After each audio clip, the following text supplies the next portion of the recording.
in the meanwhile, they are doing the setup. So I will talk about the bit of IL&FS. So IL&FS as a group started around 30 years back. So at that time when the infrastructure push was required in the country, this group was formed and there is very, very clear mandate to grow the infrastructure at that point of a time. Time moved, we were doing the infrastructure. So we started working, the clear mandate given by the government of India at that point of time was to fund the infrastructure projects in India.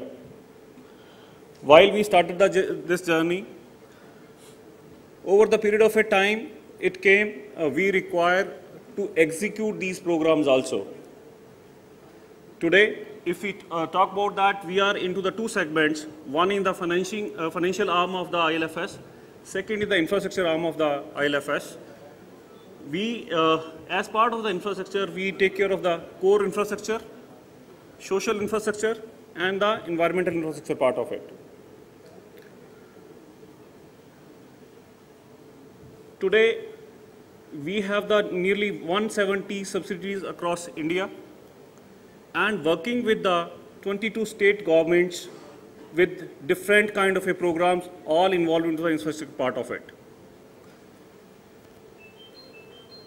Engaged with the 7 metro programs in India. We were the pioneer in to build the first smart city that is in Gujarat around 10 years back. We started this journey. It's named as a GIFT. Probably you people have heard of it. That the first smart city concept we started build. And today it has the occupancy of more than 60%, I can say, that space is occupied. We are the third largest power generation company in India. And 3.1 billion assets, infrastructure assets are on balance sheet. As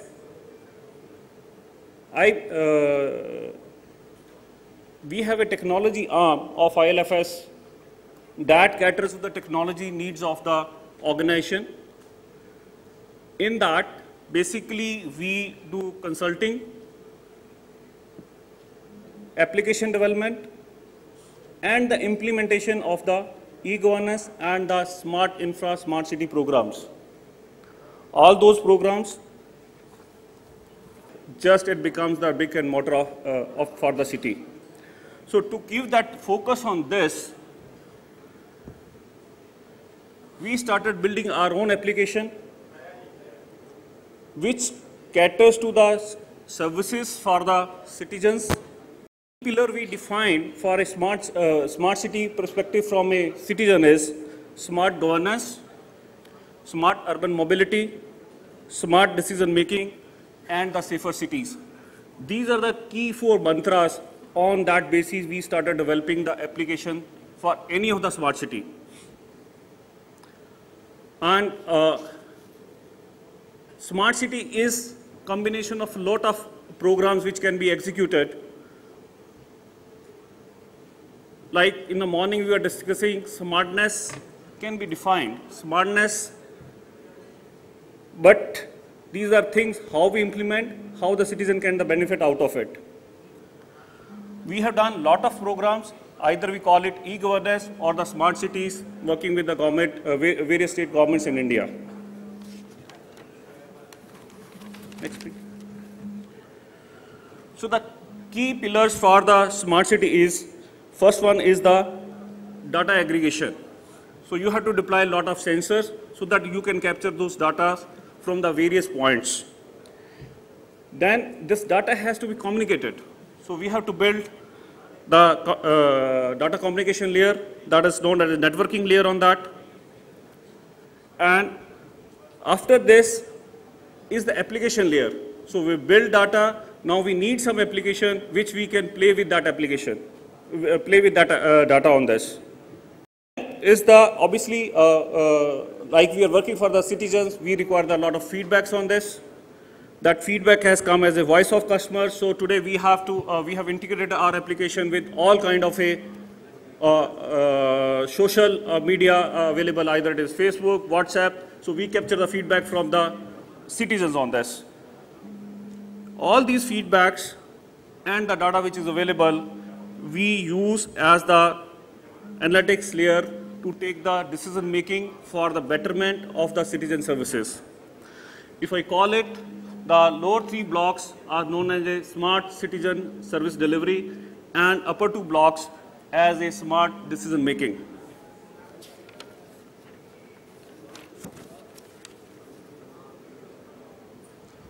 As a smart governance, what a citizen wants on this. Any kind of a citizen services, sitting has his home place or any place he's there, so he can perform that activities. He should not visit to government offices for each and every activity on this. For that, what we have created in the NRDA is a single window access for all citizens. Either these are the farmers from where we have acquired the land, how much money they will be getting it on an annuity basis, they can see. And for citizens who are buying those plots or land, it's a single window across all kind of a services, whatever the thing we can have, either it is a purchase of land, getting the building permissions, approvals, getting the water connection, getting the electricity connections. So all those things can be done using this single window application on this. And the complete land is GIS mapped. What is the advantage of this? If you see the land which is available, some of the land is acquired, some may be under litigation, and some of the land may be still it cannot be sold to the citizens due to ABC reasons. While we do the GIS, we have made sure that which land is either under litigation or it cannot be sold. It's very clearly marked so that even any person cannot make a mistake out of it. As part of the smart governance, we have built the complete utilities billing modules. So morning we were discussing about how this will be the smart metering has to happen. Smart metering for the water, smart metering for the electricity, and the smart billing solutions, so that whatever they have consumed, they get the bills accordingly. They can see what is the bill, what is their consumption pattern is there over the months. It's a one single application they can see. Along with this, what we have built is obviously the key important factor is the grievances module on that. Any issues are there which has to be addressed, we have built the application. Customer gets a response from according to the citizen charter which is defined by the state, that is configured. He or she will get the alerts. Accordingly, his grievances addressal system is moved. And if there is a deviation, there is a redressal is not happening on that time, that gets to the escalated to the official at the higher level. So now I want to give because this application is already live and we have built this in the Naya Raipur, I want to have call my colleague Amit to give the glimpse of the application. Can we run the application, please?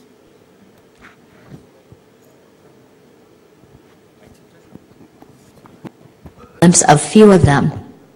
Citizen will register on portal and provide complete demographic details. Once registration is completed, user ID and one-time password is sent to his and her mobile and email. After login with the valid credentials, citizen may apply for plot allotment and complete details of citizen will get auto-filled, including land disposal terms and condition.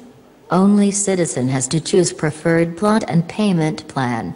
Citizen may also see the plot information, location etc. at Geographic Information System. Citizen will make all the payment online and submit the application. NRDA officer will do the scrutiny of the application online and raise any clarification, if required. After completing all the scrutiny, plot will be allocated and letter or notice of allotment will be issued to respective citizen. After receiving notice, letter of allotment, allottee will pay lease premium excluding registration fees online through net banking, RTGS, NEFT and proceed for execution of lease agreement. After the allotment of land, allottee will proceed for building plan approval and upload all the drawing related to development of plot. Upon uploading of required drawings, system will automatically read various building-related parameter from drawings and compare it with the defined DCR and generate auto-scrutiny report. If the proposed plan is in line with DCR, system will generate provisional building permission and application will be submitted at department for further verification and field survey. Citizen now applies for water connection. All the details will be auto-filled. Citizen has to provide only select connection type and number of flat and on the basis of the same connection size will be auto-computed and citizen may submit the same. Citizen may also view the plot, building information at GIS layer. Once application is received at NRDA official for process, executive engineer will forward the application to sub-engineer for field survey and estimation of accessory requirement. Once application is received at sub-engineer level for verification, sub-engineer may identify the plot location at GIS and trace the water connection with nearest water network available in the respective sector. This will provide estimated length of pipe requirement for water connection. Sub-engineer may upload the accessories requirement as per SOR and may generate the demand for against water connection charges. Once payment is done by citizen, sub-engineer will complete the installation at given location and issue the confirmation letter. Any citizen may raise information under RTI to Smart Governance application by filling the form online. After opening the RTI forms, application details will get auto-filled and citizen has to type the details of query. Upon submission and requisite payment of RTI fees, request will be automatically forwarded to the PIO for processing of the request. So this is the glimpse of the application which we have take the this, but this application caters to each and every need of the citizens for the city. So that probably while we are visiting tomorrow to the NRDA, you can have the live demo there of the application also. Thank you.